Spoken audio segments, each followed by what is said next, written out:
কোরবানির শিক্ষা।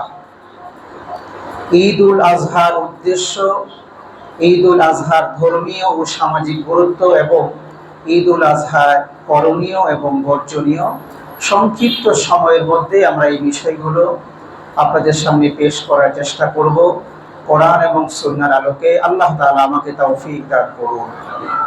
যে কথাগুলো আমরা বলবো গভীর মনোযোগের সাথে শ্রবণ করে সঠিক কথাগুলোর উপর আল্লাহ তাআলা যেন আমাদেরকে আমল করতে পারার তৌফিক দান করেন। সকলে বলি আমিন। সম্মানিত মুসল্লিয়ানে কেরাম, আল্লাহ তাআলা আমাদের উপর যে নিয়ামত দিয়েছেন, মহা নিয়ামত, দুইটি নিয়ামত আল্লাহ রাব্বুল আলামিন তার হাবিবের মাধ্যমে আমাদেরকে দিয়েছেন আনন্দিত হওয়ার জন্য, রবের শুকরিয়া আদায় করার জন্য। তার মধ্যে একটি হলো ঈদ উল আজহা। ঈদ উল আজহার মধ্যে সবচেয়ে গুরুত্বপূর্ণ বিষয়টি হলো ঈদের সালাতের পাশাপাশি কোরবানি। আমি আপনাদের সামনে যে বিষয়টি হাইলাইট করতে যাচ্ছি সেটা হলো কোরবানি। আমরা যে কোরবানি করছি প্রতি বছর, ইভেন আল্লাহ হায়াত দিলে এই বছরও যে আমরা কোরবানি করব, মৌলিকভাবে এই কোরবানি আমরা কার জন্য করব? একটু আওয়াজ করে বলতে হবে, কার জন্য করব? আমরা মহান রবের জন্য করব, যিনি খোদা, যিনি রাজাদিরাজ, সকল রাজার যিনি রাজা, যিনি আমার মালিক, যিনি আমার খালেক, যিনি আমাকে সম্মান দিয়েছেন, যিনি আমাকে অসুস্থ হলে সুস্থতার নিয়ামত দিয়ে ধন্য করেন, যিনি আমাকে ইমানের মতন দৌলত দান করেছেন, যিনি আমাকে বিনা দরখাস্তে মুসলমান পিতামাতার ঔরসে আমাকে জন্মগ্রহণ করার মতন মহা সুবিধা আমাকে দান করেছেন। চাইলেই কিন্তু আমরা দরখাস্ত করিনি, চাইলেই তিনি আমাদেরকে অন্যান্য ধর্মাবলম্বী তাদের পিতামাতার ঘরে আমাদেরকে জন্মগ্রহণ করাতে পারতেন। এটা তার অধিকার ছিল, তার ইখতিয়ার ছিল। তিনি সেটি না করে মহা করুণা আর দয়া আমাদের প্রতি করেছেন, মুসলমান পিতামাতার ঔরসে আমাদেরকে দান করেছেন। আল্লাহ তাআলা চান আপনাকে আমাকে চিরসুখের জান্নাতের বাসিন্দা করতে। সুবহানাল্লাহ বলেন।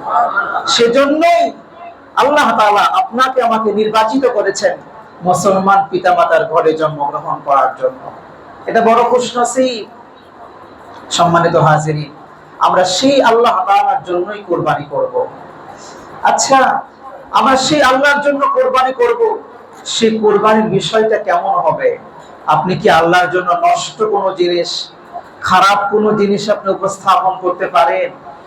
যে আল্লাহ আপনাকে ইমানের মতন দৌলত দিয়েছেন, যে আল্লাহ আপনাকে মুসলমান পিতামাতার ঘরে জন্মগ্রহণ করার সুযোগ দিয়েছেন, যে আল্লাহ আপনাকে মুসলমান একটি দেশে বসবাস করার মতন সুযোগ দান করেছেন, এই আল্লাহর জন্য, যে আল্লাহ আপনাকে টাকা দেন, যে আল্লাহ আপনাকে ক্ষমতা দেন, যে আল্লাহ আপনাকে সম্মান দেন, যে আল্লাহ আপনাকে রিজিক দেন, যে আল্লাহর জন্য আপনি কোরবানি করার মতন সামর্থ্য যে আল্লাহ আপনাকে দিয়েছে, এই আল্লাহর জন্য কোরবানি করতে আপনি কি নষ্ট জিনিসটা কোরবানি করবেন? খারাপ কোনো জিনিস কোরবানি করবেন? ফর এন এক্সাম্পল, আপনাকে যদি বলা হয় যে আপনি প্রধানমন্ত্রীর জন্য একটি মাছ গিফট করবেন, একটি মাছ গিফট করবেন, আপনি কি ফরমালিন যুক্ত কোনো মাছ গিফট করতে পারেন? আপনি কি দায় সারার জন্য মিরপুর থেকে কোন রকম বাজার থেকে একটা মাছ নিয়ে আপনি আপনার দায় সারতে পারেন? নাকি আপনি দেখবেন যাত্রাবাড়িতে অথবা কারওয়ান বাজারে, যেখানে সবচেয়ে ভালো মাছ আসে নদী থেকে, স্বচ্ছ মাছ, ফরমালিন মুক্ত মাছ, তরতাজা মাছ, লেজটা নাড়ছে, এমন একটা সুন্দর, আপনার সাধ্যের মধ্যে সবচেয়ে সুন্দর মাছ যেটি, এটাই আপনি সুন্দর করে আপনি আপনার মাননীয় প্রধানমন্ত্রীর জন্য পাঠাবেন। কেন? তিনি আপনার দেশের প্রধানমন্ত্রী। এই প্রধানমন্ত্রীরও যিনি প্রধানমন্ত্রী, একটা মেসাল দিলাম আর কি, আল্লাহ শুধু তিনি নয়, এই পৃথিবীতে যতগুলো রাষ্ট্র আছে, যতগুলো রাষ্ট্রের রাজা আছে, সমস্ত রাজাদেরকে যিনি পরিচালনা করেন, যিনি রাজাধিরাজ, সে আল্লাহ আপনার থেকে কোরবানি নিতে চাচ্ছেন। আপনি সেই আল্লাহর জন্য উপহার পাঠাবেন, কোরবানি দিবেন, সেটি আপনি কি দিবেন? আপনার মধ্যে, আপনার সামর্থ্যের মধ্যে যতটুকু ভালো আপনি করতে পারেন সেটাই তো আপনার দেওয়া উচিত। কথা বলেন ঠিক কিনা? আপনি আল্লাহর জন্য এমনটাই তো বাছাই করবেন। বিশ্বজাহানের প্রতিপালনকারী আল্লাহ সুবহানাহু ওয়া তাআলা আপনার প্রকৃতপক্ষে কিন্তু পশু চায় না। আপনি যে পশুই কোরবানি করেন না কেন, এই পশুটা কিন্তু আল্লাহ চায় না। আল্লাহ চান আপনি আপনার মনের দিক থেকে কোন জিনিসটা আল্লাহর জন্য নির্ধারিত করেছেন। আপনার সামর্থ্য আছে একটি গরু দেওয়ার মতো, আপনি কি জানাতো না কোনো কিছু একটা দিয়ে শেষ করে ফেলছেন কিনা? আল্লাহ এটা দেখতে চান। আল্লাহ দেখতে চান আপনার সামর্থ্য আল্লাহ দিয়েছেন লক্ষ টাকা দামের কোরবানি দেওয়ার জন্য, আপনি কোন রকম 10-15 হাজার টাকা দিয়ে শেষ করে ফেলছেন কিনা, এটাও আল্লাহ তাআলা দেখতে চান। আল্লাহ তাআলা আপনার মনের বিষয়টাই দেখতে চান, তাকওয়ার বিষয়টাই আল্লাহ তাআলা দেখতে চান। আপনার কোরবানির পশু আল্লাহর কোনো প্রয়োজন নাই, কোরবানি পশুর গোশতের আল্লাহর কোনো প্রয়োজন নাই, বরং সমস্ত কিছুই যখন সদকা করা হয় আল্লাহর জন্য, আল্লাহ গরিবদের জন্য সেটা দিয়ে দেন। কিন্তু কোরবানি এমন একটি বিষয়, এই পশু যখন আল্লাহর জন্য উৎসর্গিত করা হয়, মহান রব্বুল আলামিন যিনি উৎসর্গ করলেন তাকে হাদিয়া হিসেবে দিয়ে দেন। সুবহানাল্লাহ। বলেন নাই তুমি সব গরিবকে দিয়ে দাও না, তুমি আমাকে দিয়েছো, আমার পক্ষ থেকে তোমাকে আমি হাদিয়া দিলাম, তুমি চাইলে পুরোটাই খেয়ে ফেলতে পারো, আমার পক্ষ থেকে সে হাদিয়া তুমি গ্রহণ করো। চাইলে তুমি সেখান থেকে গরিব মিসকিন কেউ দিতে পারো, আত্মীয় স্বজন কেউ দিতে পারো, বাধ্যবাধকতা নেই। তবে এটা তোমাকেই আমি দান করলাম। এজন্যই কুরবানির বেলায় বলা হয়েছে, কুরবানির ঈদের বেলা, ঈদুল আজহার বেলায় বলা হয়েছে, ঈদুল আজহাতে বান্দা যখন সকালবেলা ঘুম থেকে উঠবে কিচ্ছু খাবে না। যারা কুরবানি করবে কিছুই খাবে না, ঈদগাহে যাবে না খেয়ে যাবে, মিষ্টান্নটা খাবে না, ঈদগাহ থেকে বাড়িতে ফিরবে মিষ্টান্ন খাবে না। সে যে আল্লাহর জন্য কোরবানি করছে, যেই পশু, এই পশু যে আল্লাহ তাকে গোশত আবার অফার করছেন, তাকে দান করছেন, হাদিয়া দিচ্ছেন, আল্লাহর দেওয়া সেই দানকৃত হাদিয়াকৃত গোশতের মেহমানদার হিসেবে সে বাসায় রান্না করে প্রথম খাবার আল্লাহর দেওয়া মেহমানদারি করবে। সুবহানাল্লাহ। এজন্যই বলা হয়েছে প্রিয় হাজিরিন, তাই তো আল্লাহ রাব্বুল আলামিন সূরা হজ্জের 37 নং আয়াতে আল্লাহ বলেন, লা ইয়ানালুল্লাহু লুহুমুহা ওয়ালা দিমাউহা ওয়ালাকিন ইয়ানালুহুত তাকওয়া মিনকুম। তোমরা যে কুরবানি করছো, এই কুরবানির গোশত মাংস কোনো কিছুই আমার কাছে পৌঁছায় না। আমি বান্দার দেখতে চাই বান্দার ভেতরে তাকওয়া, অন্তরের অবস্থাটাই আমি কেবলমাত্র কবুল করি, এটাই আমার কাছে পৌঁছায়। এজন্য আসুন আমরা যারা কুরবানি করব মনের ভেতরটাকে আগে ঠিক করি। আল্লাহর জন্য আমি কুরবানি করতে পারছি কিনা এই বিষয়টা আমার আগে ঠিক করা দরকার। সম্মানিত হাজির, আমরা মানুষেরা এত বেশি স্বার্থের পেছনে অন্ধ যে থুতুটা ফেললেও আমরা চিন্তা করি কোথায় ফেললে আমার স্বার্থ রক্ষা হবে। অন্যের জমিতে ফেলতে পারলে অন্তত আমার জমিতে একটি থুতু কম পড়লো, এরকম স্বার্থপর মানুষ আমরা। এই স্বার্থের এমন মানুষ, জোর করে হলেও আমরা আরেকজনের জায়গায় একটু থুতু ফেলতে চাই, নিজের জায়গায় যেন থুতুটা কম পড়ে। এই মানুষেরা আর্থিক যে ইবাদত আমরা করছি, আর্থিক এই ইবাদতের মধ্যে নিয়তকে খাঁটি করা, এটা যে কত বড় কঠিন কাজ। নিয়তকে সলিড করতে পারা, এটা যে কত বড় কঠিন কাজ। এটার জন্য নিজের সাথে স্ট্রাগল করতে হয়, রীতিমতো যুদ্ধ করতে হয়, তারপরে নিয়তকে সলিড করা যায়। যেমন দান একটি আর্থিক ইবাদত। দানের ক্ষেত্রে দেখবেন যে মানুষ শোনাতে পছন্দ করে, দেখাতে পছন্দ করে, জানাতে পছন্দ করে। মানুষ, এটা মানুষের নেচার। আমি অমুক মাদ্রাসায় প্রতি মাসে কিছু দান করি, মানুষ বলে। আমি অমুক জনকে কিছু টাকা দিয়ে প্রতি মাসে সাহায্য করি, মানুষ এটা বলতে চায়, মানুষকে জানাতে চায়। আমি অমুক এতিমখানা এই দেই সেই দেই, আমি অমুক একটা পরিবারকে আমি প্রতি মাসেই কিছু অর্থ দিয়ে তাকে আমি সংসার চালাই। এরকম বলতে মানুষ স্বাচ্ছন্দ্য করে, স্বাচ্ছন্দ্য বোধ করে। এটা মানুষের নেচার। বলার আবার স্টাইল আছে কিছু। তারা দেখবেন বলার সময় বলে, ভাই এটা আসলে আমি তো করি না, আল্লাহ আমারে দিয়ে করায়, আল্লাহ আমারে দিয়ে করায়, আমার তো আসলে করার কোনো ক্ষমতাই নাই, আমার তো দেওয়ার মতো কোনো ব্যবস্থাই নাই, আল্লাহ আমাকে দেয় বলে আমি দিতে পারি, আমি করি না, এটা আল্লাহ করায়। মানুষের মনের, মানুষের অভিব্যক্তিটা এইরকম। তারপরেও মানুষকে জানাতে চায়, মানুষকে বলতে চায়, মানুষকে শোনাতে চায়। প্রিয় ভাইয়েরা, কোরবানি আমাদের সকল সুখ ত্যাগ করার শিক্ষা দেয়। গোশত খাওয়া, মৌজ মাস্তি করা, কোরবানির এই দিনে আনন্দ ফুর্তি করা, এগুলো তো ভুল। তাহলে ত্যাগ কি? ত্যাগটা আসলে কি? ত্যাগ হলো ইব্রাহিম আলাইহিস সালাতু ওয়াস সালাম নিজ সন্তানের গলায় যে ছুরি চালিয়েছিলেন, ছুরি চালিয়ে যে তার মায়া মমতা বিসর্জন দিয়ে একমাত্র রবের সন্তুষ্টি অর্জনের জন্য যে কাজটুকু তিনি করতে পেরেছিলেন, এটা হলো ত্যাগ।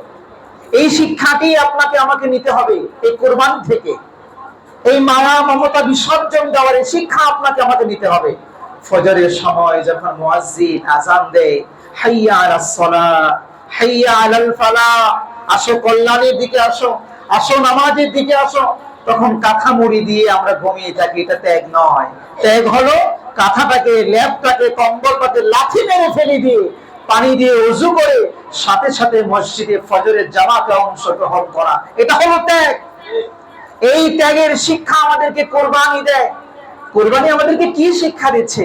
প্রতি বছর তো কোরবানি করে যাচ্ছি, কিন্তু শিক্ষাটি কি?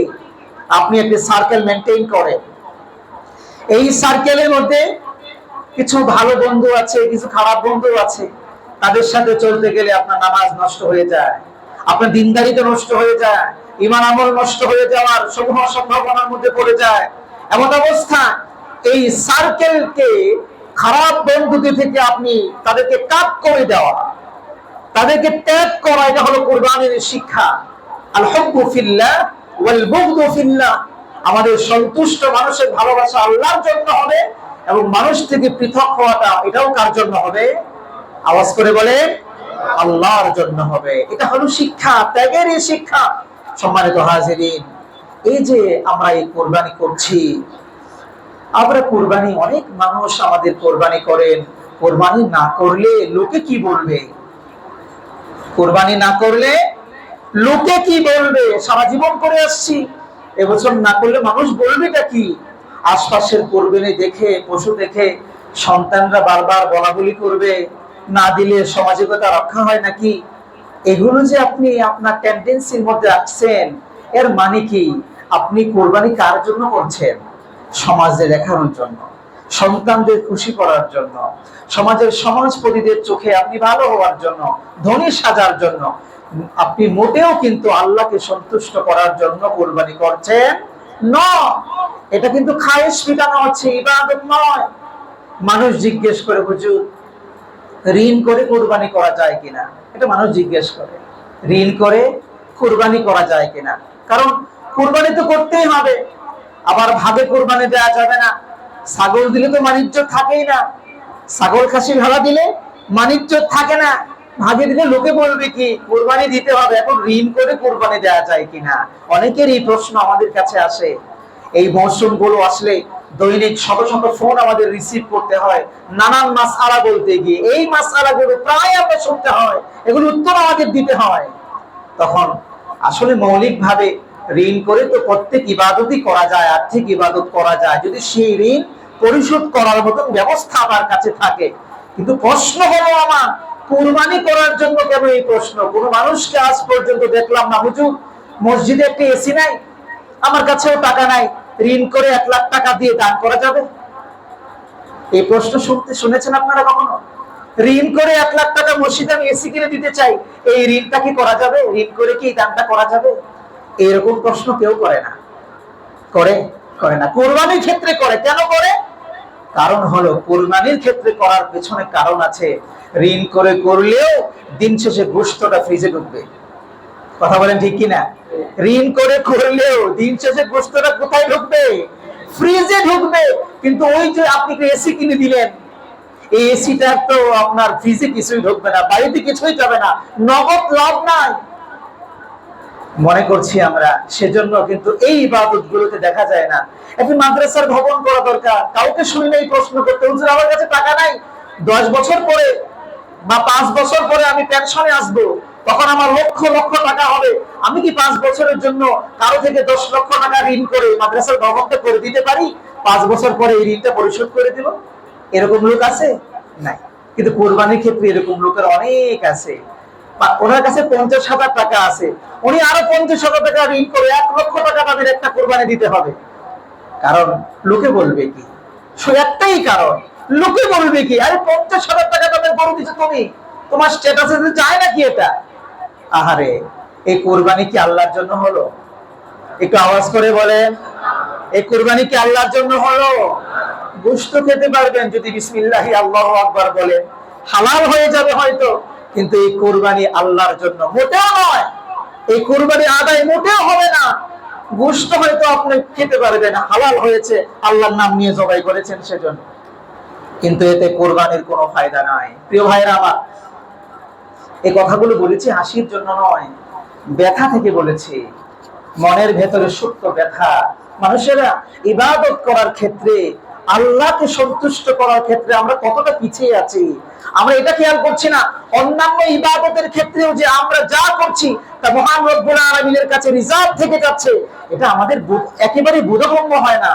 আমরা মনে করছি এগুলো ফাঁকি, আমরা মনে করছি এগুলো বাকির নাম ফাঁকি। এটা কথা আছে না, বাকির নাম ফাঁকি। মনে করছি এগুলো বাকি, আল্লাহ দিবেন কি দিবেন না সন্দেহ পোষণ করছে আল্লাহর বেলায়।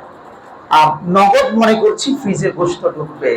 এজন্য আসুন নিয়তকে সংশোধন করি। নিয়তকে সংশোধন করা ছাড়া আপনার আমার এই কুরবানি মোটেও হবে না।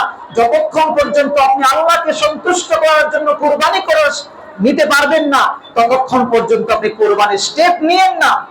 আপনি আগে মনকে বুঝান, নিয়তকে সহি করেন, টাকাগুলো কোত্থেকে সংগ্রহ করছেন, টাকা আয়ের উৎস কি, হালাল কিনা এটাকে খেয়াল করেন।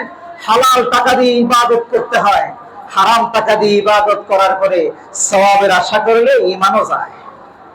কি যায়? ঈমানও যায়।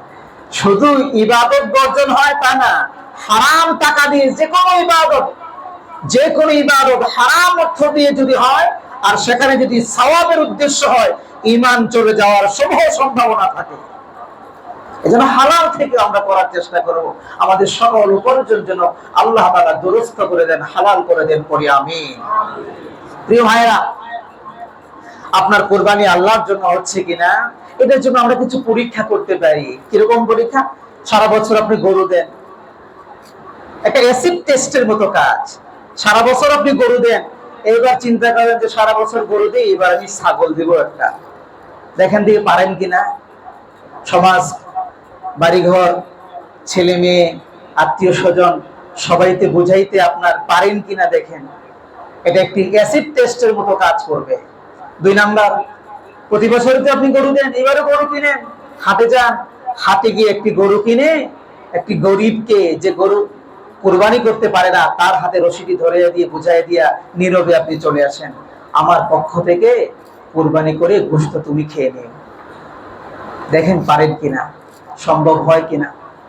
যদি রাজাই মাওলাই আপনার থাকে, সন্তুষ্টি অর্জন যদি আপনার থাকে আল্লাহ, ওই গরিব লোক যদি আপনার পক্ষ থেকে কুরবানি দেয়, হবে না কুরবানি? কি বলেন, হবে না? নিশ্চয়ই হবে, এটাই তো উত্তম হবে। সে লোক খাইতে পারে না, আপনি তো কুরবানি ছাড়াও গোশত আপনার ফ্রিজে থাকে, আপনি পক্ষ থেকে কুরবানি যদি আপনার মাকসাদ থাকে, একটু অ্যাসিড টেস্ট করেন না, একটু নিজেকে সংশোধন করেন না, আত্মসংশোধন একটু করেন, ইসলাহ একটু করেন, দেখেন পারেন কিনা। হাটে যান, হাটে গিয়ে অথবা কোনো এতিমখানা অথবা কোনো মাদ্রাসা যেখানে মানুষেরা, বাচ্চারা খাবার খায়, কোরআনের পাখিরা যেখানে খাবার খায়, সেখানে একটা টেস্ট করে দেখেন। প্রতি বছর আপনি কুরবানি করেন, 1 লক্ষ টাকার একটা কুরবানির গরু টাকা দিয়ে অথবা গরু কিনে দিয়ে আপনি দিয়ে দেন, সেখানে দিয়ে বলেন, কাউকে বলার দরকার নাই, কাউকে জানানো দরকার নাই, আমার পক্ষ থেকে আপনি জবাই করে দিবেন, আমি পেয়ে যাব। গোশতের দরকার নাই, কিচ্ছু দরকার নাই, নামেরও দরকার নাই, আপনি এই গোশত পুরোটা ভোগ করবেন, কিচ্ছু কাউরে জানানোর দরকার নাই। বাসায় ওরা জানলো যে আপনি এবছর কুরবানি অন্য জায়গায় দিয়ে দিচ্ছেন চুপচাপে। আর গোশত মানুষ যখন দেখবে সবাই গোশত জবাই করছে, সবাই গোশত ঘরে আনছে, আপনার বাসায় গোশত আসছে না, কেমন লাগে? নিজেকে পারা যায় কিনা ঠিক রাখতে, এর নাম হলো কুরবানি। যদি আপনি সত্যিকার আল্লাহর জন্য কুরবানি দেন, এই কাজগুলো প্রতি বছর করা দরকার নেই, মাঝে মাঝে করেন। আর যারা বিত্তশালী আছে নিজেরাও দেন, পাশাপাশি অন্যান্য জায়গায়ও গরিব যেখানে আছে এখানে দেওয়ার চেষ্টা করেন। আল্লাহ তাআলা আমাদেরকে বোঝার তৌফিক দান করুন। এটাকে বলে আত্মশাসন, এটাকে বলে নফস বা প্রবৃত্তিকে শাসন করা, নিয়ন্ত্রণ করা। আপনি আসলেই আল্লাহর জন্য করছেন কিনা এটা বোঝান আত্মাকে, তাহলে দেখা যাবে কতজনের অ্যাসিড টেস্টে টিকা যায়। আল্লাহ তাআলা আমাদেরকে সহিভাবে আল্লাহর জন্যই কুরবানি করার তৌফিক দান করুন, পড়ি আমিন। প্রিয় ভাইয়েরা আমার, যদি আপনি কোরবানি আল্লাহর জন্য করতে পারেন তো আলহামদুলিল্লাহ। এই টেস্টে যদি আপনি টিকে যান, আর যদি এই টেস্টে আপনি না টিকে যান, তাহলে এই প্রজেক্ট কিন্তু আপনার লস প্রজেক্ট। এই কোরবানির এই প্রজেক্ট কিন্তু আপনার লস প্রজেক্ট। যদি আপনি এসিড টেস্টে টিকে যান, তাহলে এই প্রজেক্ট একটি প্রজেক্টই হতে পারে আপনার সফলতার জন্য যথেষ্ট। একটি প্রজেক্ট হতে পারে আপনার সফলতার জন্য যথেষ্ট। প্রিয় হাজিরিন, আমরা কতগুলো শিক্ষার কথা আজকে বলবো। কুরবানি আমাদেরকে কি শিক্ষা দেয়? এক নাম্বার আমি বলবো, শর্তহীন আনুগত্যের শিক্ষা দেয় কুরবানি। খেয়াল করেন, শর্তহীন আনুগত্যের শিক্ষা দেয়। ইব্রাহিম আলাইহিস সালাতু ওয়াস সালামকে যখন স্বপ্নের মধ্যে দেখানো হলো, তোমার শিশুপুত্র ধন ইসমাইলকে তুমি জবেহ করো, আমার জন্য দিয়ে দাও, তিনি কি কোনো প্রশ্ন করেছেন আল্লাহকে? কি মনে করেন প্রশ্ন করেছেন? আল্লাহ নবী যদি বলতেন আল্লাহ এত কঠিন কাজটা এটা বাদ দিয়ে অন্য একটা সহজ কাজ দেন, হয়তো আল্লাহ সেটা গ্রহণ করতেন। নবীর কথা তো আল্লাহ ফেলতেন না। কিন্তু নবী তো নবী। ইব্রাহিম আলাইহিস সালাতু ওয়াস সালাম দ্বিধাহীন চিত্তে কোনো কথা না বলে সামনের দিকে, কোনো প্রশ্ন নাই, আসলিম তাসলিম, শুনেছি মাথা পেতে দিয়েছি, এর নাম হলো মুসলমান, ইসলাম। সন্তান ছোট, কত বড়, সুবহানাল্লাহ। বলা হয়েছে বাবা আল্লাহ আমাকে বলেছেন তোমাকে কুরবান করার জন্য। সন্তান বলে যেটা আপনি আল্লাহর পক্ষ থেকে আদিষ্টিত হয়েছেন, দ্বিধাহীন চিত্তে আপনি আপনার সেই কাজ করুন, আমাকে আপনি ধৈর্যশীলদের কাতারে পেয়ে যাবেন। সুবহানাল্লাহ। আনুগত্য কাকে বলে? আল্লাহর আইনের প্রতি আনুগত্য কাকে বলে? এই আনুগত্য এখান থেকে শিখতে হবে আমাকে। এই কুরবান থেকে আমাকে আপনাকে এই আনুগত্য শিখতে হবে। সম্মানিত হাজিরিন, আমরা আনুগত্য যেমনি ভাবে এই কোরবানি করার জন্য পশু দেখেন শুয়ে পড়ছে, অনেক বড় বড় পশু, 2 লক্ষ 3 লক্ষ 4 লক্ষ 5 লক্ষ টাকা দামের বড় বড় ষাঁড় গুলোতে আমরা 3-4 জনেই শুয়ে ফেলছি। বাহ্যত ভাবে তাদের শক্তি কিন্তু প্রচুর, কিন্তু কিভাবে করলাম, কিভাবে পারলাম? সে কিন্তু আনুগত্যের, আল্লাহর আনুগত্যের প্রতি শ্রদ্ধাশীল হয়ে সে কিন্তু গলায় ছুরি নিয়ে নিজেকে বরণ করে নিচ্ছে। একটিবার খেয়াল করা উচিত, যেমনি ভাবে এই কুরবানি থেকে এই শিক্ষা আমাকে নিতে হবে। আমি যেমন এই ওয়াজিব কাজটুকু করার জন্য ব্যতিব্যস্ত হয়ে গিয়েছি, আল্লাহর এই জমিনে প্রতিটি ফরজ, প্রতিটি ওয়াজিব যেন আমাকে সেইভাবে করতে পারি, সে তৌফিক যেন আল্লাহ তাআলা আমাদেরকে দান করে। এই শিক্ষা আমাদের কুরবানি থেকে নিতে হবে। 2 নাম্বার, আল্লাহর রাস্তায় সব সময় নিজের সবচেয়ে সুন্দর এবং পছন্দনীয় জিনিসটা আল্লাহর রাস্তায় ত্যাগ করার শিক্ষা এই কুরবানি আমাদেরকে দেয়। ইব্রাহিম আলাইহিস সালাতু ওয়াস সালামের সবচেয়ে পছন্দের ইসমাঈল আলাইহিস সালাতু ওয়াস সালামকে কুরবান করেছিলেন। ওখানে কুরবানি থেকে আমাকে এই শিক্ষাটা নিতে হবে। যখনই আপনার জন্য, আমার জন্য যখন এই শিক্ষা আসবে, যখন আমওয়ালুকুম ওয়া আনফুসুকুম ওয়া আওলাদুকুম, আমাদের সন্তান আমাদের সম্পদ, আমাদের মাল আমাদের সম্পদ, আমাদের নফস আমাদের সম্পদ, এই 3 সম্পদকে যখন বিসর্জন দেওয়ার জন্য আসবে, ইসলামের জন্য আত্মত্যাগ করার জন্য, তখন আপনাকে আমাকে সবার আগে এগিয়ে আসতে হবে। এই কুরবানি আমাকে সেই শিক্ষা দান করে। সবচেয়ে প্রিয় জিনিস আল্লাহর রাহে কুরবান করা, আল্লাহর রাহে বিলিয়ে দেওয়া। দেখা যায় মসজিদে যখন দান করার জন্য বলা হয়, আমরা এই শিক্ষাটা না নেয়ার কারণে আমার পকেটের সবচেয়ে জীর্ণ শীর্ণ নোট, আমার পকেটের সবচেয়ে সেরা ফারা নোট, যেটা রিক্সাওয়ালাকে দেওয়া যায় না, যেটা আম কিনতে গেলে আমের দোকানিকে দেওয়া যায় না, যেটা ভালো কোনো দোকানদারকে দেওয়া যায় না, যেই টাকা দিয়ে নাস্তাও কেনা যায় না, এই নোটটা আস্তে করে মানি ব্যাগের এক কর্নারে রেখে দেই, কারণ শুক্রবারে জুমার ব্যাগে দেওয়া যাবে। এটা ঠিক কিনা ভাই? আমাদের অনেকেই টেন্ডেন্সি এরকম। কি বলা হয়েছে? কুরবানি থেকে শিক্ষা নিতে হবে। সবচেয়ে পছন্দের জিনিসটা আপনার আল্লাহর জন্য বিলিয়ে দিতে হবে। আপনার মানিব্যাগের উচিত ছিল মানিব্যাগের সবচেয়ে পছন্দ সুন্দর টস করা যে নোট, এই নোট আপনি আল্লাহর ঘরে দিবেন। ঠিক কি ঠিক না? এটা আমাদের হয় না। আজকের জমায় আমরা দেখবো, এটা টেস্ট করবো ইনশাআল্লাহ। 3 নাম্বার, তাকওয়া ভিত্তিক জীবন যাপনের শিক্ষা আমাদেরকে কুরবানি দেয়। তাকওয়া ভিত্তিক, লা ইয়ানালুল্লাহু লুহুমুহা ওয়ালা দিমাউহা ওয়ালাকিন ইয়ানালুহুত তাকওয়া মিনকুম। আল্লাহর কুরবানির গোশত, রক্ত কিছুই আল্লাহ চান না। কি চান যেন? আওয়াজ করে বলেন, তাকওয়া। তাকওয়া, এই তাকওয়া ভিত্তিক জীবন যাপনের শিক্ষা আমাদেরকে আল্লাহ এই কুরবানির মাধ্যমে দিচ্ছেন। তাকওয়া হলো আপনার ঈমানের বুনিয়াদ। তাকওয়া হলো আপনার ঈমানের বুনিয়াদ। তাকওয়া আপনার মধ্যে আছে তো আপনি গুনাহ থেকে পরহেজ করতে পারেন। তাকওয়া আপনার মধ্যে আছে তো নেক আমল আপনি বেশি বেশি করতে পারেন। তাকওয়া আপনার মধ্যে আছে তো আপনি মোবাইলটা যখন স্ক্রলিং করেন তখন খারাপ জিনিস আসলেও আপনি এগুলো এড়িয়ে যান। তাকওয়া আপনার মধ্যে আসে তো আপনার টিভি চ্যানেলটা যখন খোলেন তখন ইসলামিক চ্যানেল আপনি দেখবেন, হয়তো অন্য কোনো জিনিস আসলে সাথে সাথে আপনি ঘুরিয়ে ফেলেন, 5 মিনিট দেখেন না। এর নাম তাকওয়া। তাকওয়া কাকে বলে? সহজভাবে আল্লাহর এমন ভয় আপনার অন্তরের মধ্যে বিদ্যমান থাকা, যে ভয়ের কারণে একটি কিঞ্চিত পরিমাণ গুনাহের দিকে আপনি স্বেচ্ছায় অগ্রসর হন না। এর নাম হলো তাকওয়া।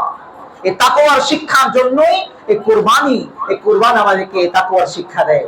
সম্মানিত হাজিরিন, 4 নম্বরে যে শিক্ষা কুরবানি আমাদেরকে দেয়, কুরবানি থেকে আমরা পাই, সেটা হলো সবরের শিক্ষা, ধৈর্যের শিক্ষা। ধৈর্যের কি পরাকাষ্ঠা ছিলেন ইসমাঈল আলাইহিস সালাতু ওয়াস সালাম। আহারে কি ধৈর্যশীল! তিনি বলেছেন আপনি আমাকে ধৈর্যশীলদের অন্তর্ভুক্ত পেয়ে যাবেন। সবর, এই শিক্ষা আমাদেরকে নিতে হবে। গরু মহিষ আমরা যখন ছুরি চালাচ্ছি, ধৈর্যের সাথে গলায় বরণ করে নিচ্ছে। আপনাকে আমাকে এই শিক্ষা নিতে হবে, যখন আমার উপর কোনো মুসিবত আসবে, আমার উপর যখন বালা আসবে, এই বালার সময়, মুসিবতের সময় আহুতাশ না করে বরং আল্লাহর উপর তাওয়াক্কুল করতে হবে, এবং সবর এবং ধৈর্যের শিক্ষা এই কুরবানি থেকে আমাদেরকে নিতে হবে। প্রিয় হাজিরিন, তারপরে আমরা যে বিষয়টা আপনাদের বলবো, এটা হলো ঈমানের পরীক্ষায় জিরো থাকার যে শিক্ষা, ঈমানের পথে অবিচল থাকার যে শিক্ষা, এই শিক্ষা আমাদেরকে কুরবানি দেয়। ঈমানের পথে আপনাকে অবিচল থাকা লাগবে, জিরো থাকা লাগবে। নানা সময়ে টাকার মাধ্যমে, পয়সার মাধ্যমে, ক্ষমতার মাধ্যমে, পদ পদবীর মাধ্যমে নানা সময় ঈমান বিক্রির জন্য অফার আসবে। নানা সময় এই অফার গুলোকে আপনাকে পায়ে তুলতে হবে, পায়ে মারিয়ে দিতে হবে। সামনে দেওয়া যাবে না, নফসকে মোটা হইতে দেওয়া যাবে না। ঈমানের পথে আপনাকে অবিচল থাকা লাগবে, মরণ পর্যন্ত আপনাকে ঈমানের সাথেই থাকা লাগবে। ইব্রাহিম আলাইহিস সালাতু ওয়াস সালাম, ইসমাঈল আলাইহিস সালাতু ওয়াস সালাম যেমনি ভাবে কুরবানির মাধ্যমে ঈমানের পরীক্ষা দিয়েছেন, ইব্রাহিম আলাইহিস সালাতু ওয়াস সালাম ঈমানের সর্বোচ্চ পরীক্ষা যেমন ভাবে দিয়েছেন, আপনাকে আমাকে কুরবানির মাধ্যমে এই শিক্ষা নিতে হবে। ঈমানের পথে মরণ পর্যন্ত আপনাকে আমাকে অবিচল দৃঢ় থাকতে হবে। আল্লাহ তৌফিক দান করুন, পড়ি আমিন। তারপরে যে শিক্ষা আমাদের, সেটা হলো শয়তানকে পরাজিত করার শিক্ষা। এই কুরবানির মাধ্যমে আমাদেরকে নিতে হবে। শয়তান আমাদেরকে নানাভাবে ওয়াসওয়াসা দিবে, নানাভাবে ওয়াসওয়াসা দিবে, নানাভাবে ওয়াসওয়াসা দিবে। আরে এটা করে ফেলো, ওটা করে ফেলো, এটা করলে কি হবে, পরে তওবা করে নিবা, পরে তাওবা করে নিবা, পরে মাপ চেয়ে নিও, পরে এটাই করে নিও, সেই করে নিও। নানাভাবে গুনাহের কাজ করানোর জন্য শয়তান আমাদেরকে ওয়াসওয়াসা দিবে। শয়তানকে পরাজিত করার শিক্ষা আমাদেরকে নিতে হবে। এক বর্ণনার মধ্যে আসছে, হাজেরা আলাইহিস সালাতু ওয়াস সালামকে যখন শয়তান গিয়ে প্ররোচনা দিচ্ছিল, ইসমাঈলকে কোথায় নিয়ে যাচ্ছে জানো? বলে যে কোথায় নিয়ে যাচ্ছে? ইসমাঈলকে নিয়ে যাচ্ছে ইব্রাহিম জবে করবে। কি করবে? জবে করবে। মা আর সন্তানের কথা, মা আহারে হাজেরা আলাইহিস সালাতু ওয়াস সালাম বলছিলেন, আরে কি বলো, বাবা কি কোনোদিন পারে কোনো সন্তানকে জবে করতে? শয়তান প্ররোচনা দিচ্ছে, আরে মানুষের সুরত ধরে, আরে তুমি তো জানো না, তোমার খোদা ইব্রাহিমের খোদা বলেছে তাকে সেটা করার জন্য, জবে করার জন্য, এই খোদার আদেশ পালন করার জন্য যাচ্ছে। হাজেরা বুঝে গিয়েছেন, আরে এ তো শয়তান মনে হচ্ছে, কারণ বলছে তোমার খোদা ইব্রাহিমের খোদা। যদি মানুষ হইতো তাহলে বলতো আমাদের খোদা, ঠিক কি ঠিক না? মুসলমান হলে বলতো আমাদের খোদা। যেহেতু তোমার খোদা বলেছে, তার নিজের খোদা বলে নাই, তাহলে সে কে? শয়তান। বিতাড়িত হয়ে গিয়েছে। ইসমাঈল আলাইহিস সালাতু ওয়াস সালামকে ধোঁকা দেওয়ার চেষ্টা করেছে, ইব্রাহিম আলাইহিস সালাতু ওয়াস সালামকে ধোঁকা দেওয়ার চেষ্টা করেছে। যে জামানায় গিয়ে আবিষয়করা কঙ্কর নিক্ষেপ করেন, আজও পর্যন্ত পরীক্ষা হলের মধ্যে ইব্রাহিম আলাইহিস সালাতু ওয়াস সালাম ছিলেন। সেই সময় পরীক্ষা হলেই তো ছিলেন, এখনো ছেলেকে কোরবান করছেন না। কোরবানি করতে মিনার প্রান্তরে নিয়ে যাওয়া হচ্ছে, ধোঁকা আসছে। নবী তো নবী, শয়তানের কাছে হারার মতো মানুষ নবী নন, সুতরাং শয়তানের কাছে হারেননি। কঙ্কর নিক্ষেপ করে শয়তানকে বিতাড়িত করেছেন। মহান রব্বুল আলামিনের কাছে তার নবীর এই দৃশ্য এত পছন্দনীয় হয়েছে যে তাবৎ জাহানের মানুষেরা কিয়ামত পর্যন্ত হজ করবে তো করবে, এই কাজ না করলে তার হজই পরিপূর্ণ হয় না। সুবহানাল্লাহ। কি পছন্দনীয় আমল চেষ্টা করেছে। এই জন্য শয়তান যেন আমাদের কোনো কাজে পরাজিত হতে না পারে, জয়ী হতে না পারে, শয়তানকে পরাজিত করতে হবে, শয়তান যেন জয়ী হতে না পারে, শিক্ষা আমাদেরকে কোরবানি থেকে নেওয়া লাগবে। সম্মানিত হাজিরিন, কোরবানি আমাদেরকে আরো যে শিক্ষা দেয় সেটা হলো কোরবানি আমাদের উদারতা, দান করার মানসিকতা শিখায়। দেখেন, কোরবানি আসলে পরে আমরা কিছু দান করি, কিছু উদার হই, আমার পাশে গরিব মানুষকে আমি কিছু গোশত দেই, একজন গরিব মানুষ বাসা আসছে তাকে আমি কেজি খানেক গোশত হলেও দেই, দান করি। এই যে উদারতা, এই যে দান করার মানসিকতা, এটি কোরবানি আমাকে শিক্ষা দেয়। আমার পাশের ফ্ল্যাটের ভাইকে হয়তো আমি বছরে একদিনও দাওয়াত করে খাওয়াইতে পারি না, সময় হয় না, সুযোগ হয় না, কোনো না কোনো ভাবে মিলে না, কিন্তু কোরবানির সময় দেখা যায় পাশের ফ্ল্যাটের ভাইকে আমি দাওয়াত করি, দাওয়াত করে খাওয়াই, আত্মীয় স্বজনকে দাওয়াত করে খাওয়াই। এই যে উদারতা, এই যে দান করার মানসিকতা, এটা আমাকে পুরো বছর ধরে রাখার চেষ্টা করতে হবে। এই শিক্ষা আমাদেরকে কোরবানি দিয়ে যায়। সম্মানিত হাজির, কোরবানির মাধ্যমে আমরা নিজেদের জীবন আল্লাহর পথে বিলিয়ে দেওয়ার দীপ্ত শপথ নিতে পারি। পশু একটি সাধারণ পশু, এই পশু যেমন আল্লাহর জন্য কুরবান হয়ে যায়, ইসমাঈল আলাইহিস সালাতু ওয়াস সালাম আল্লাহর জন্য কুরবান হওয়ার জন্য সদা প্রস্তুত হয়ে গিয়েছিলেন।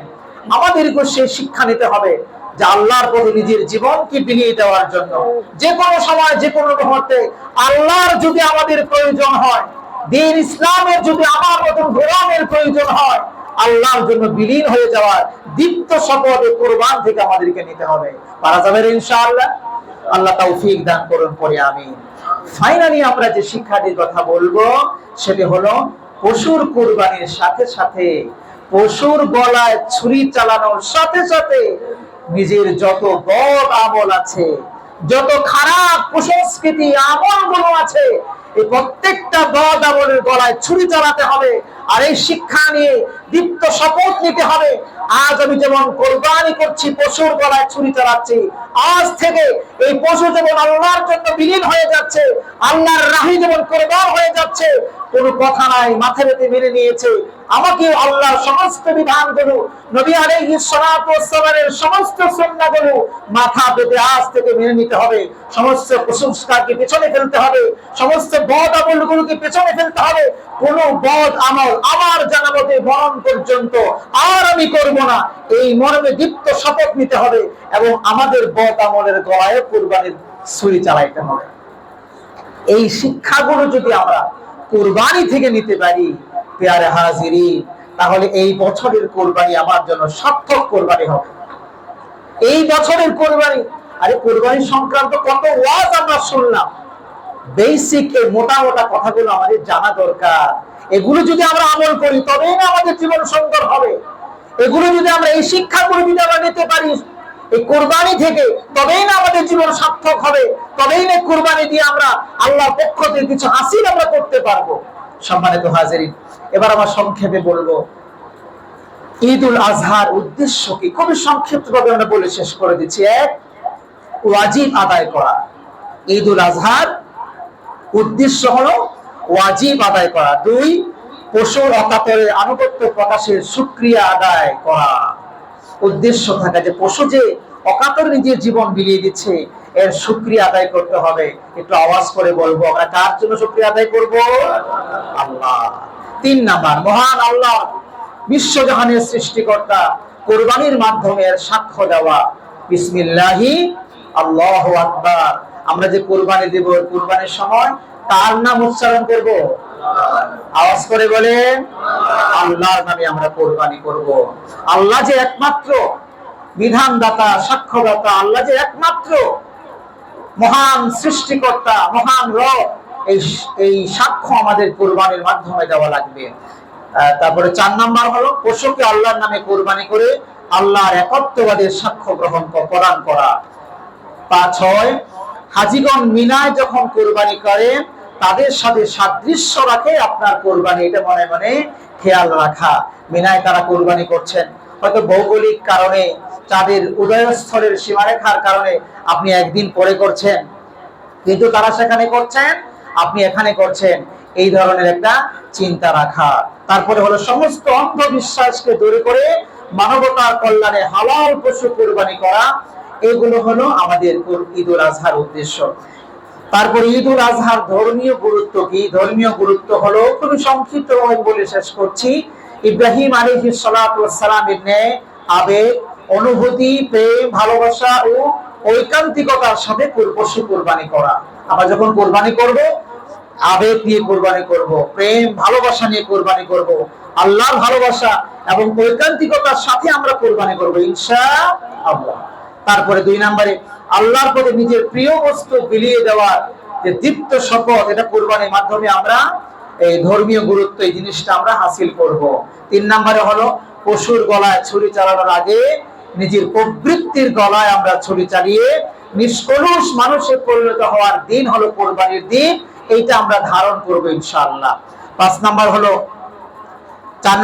সুন্নাত পালনের সাথে সাথে ধর্মের প্রতি আনুগত্যশীল হওয়ার সাক্ষ্য দেবার দিন হলো কুরবানির দিন। যে আপনি সুন্নাহ পালন করছেন, একটি কুরবানি করে একটি সুন্নাহ পালন করছেন, একটি ওয়াজিব পালন করছেন, কিন্তু এর মধ্য দিয়ে আপনাকে এই সিদ্ধান্ত নিতে হবে, যেমনি ভাবে আপনি সুন্নাহ পালন করছেন, সুন্নাহর প্রতি আপনি যেমন ভাবে যত্নবান হচ্ছেন, প্রতিটি ফরজ, প্রতিটি ওয়াজিবের বেলায়ও যেন আপনি সেই রকম এর চাইতে বেশি গুরুত্ব সহকারে যত্নশীল আপনি হন। এই বিষয়টি আপনার মাথার মধ্যে থাকা লাগবে। সামাজিক গুরুত্বের কথা বলছি কয়েক মিনিটে।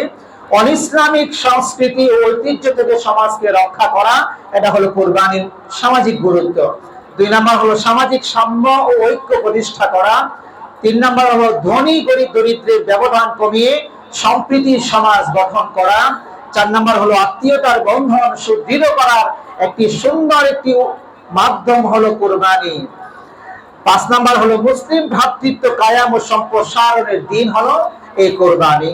এবার আমরা ঈদুল আজহার করণীয় এবং বর্জনীয় বিষয়গুলো খুবই সংক্ষিপ্তভাবে বলে শেষ করছি।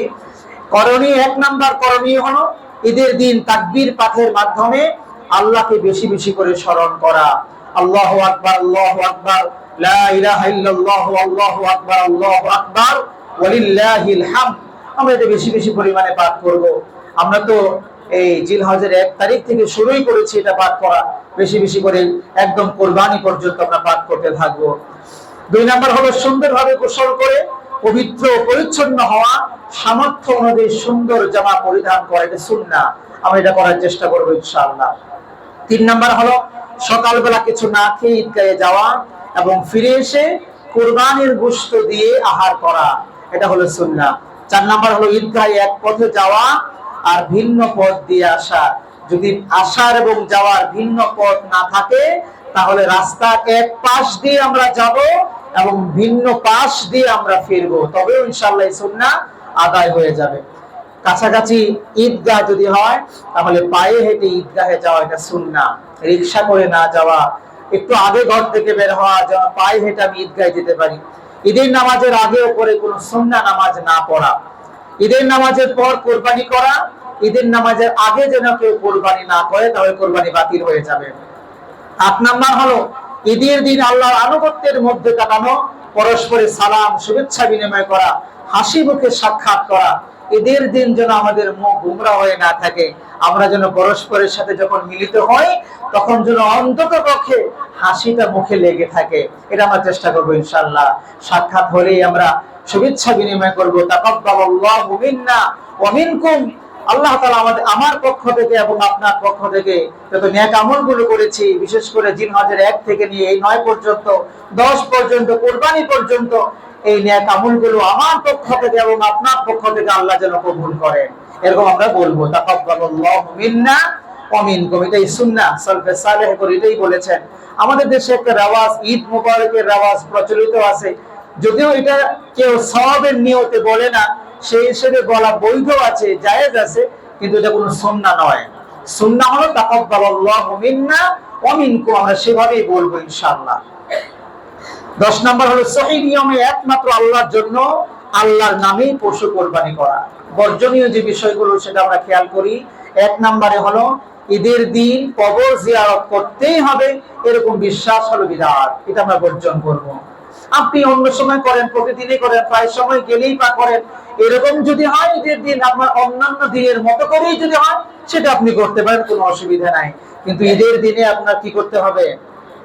কবর জিয়ারত করতেই হবে এরকম বাধ্যবাধকতা করা, এটা বিদআত।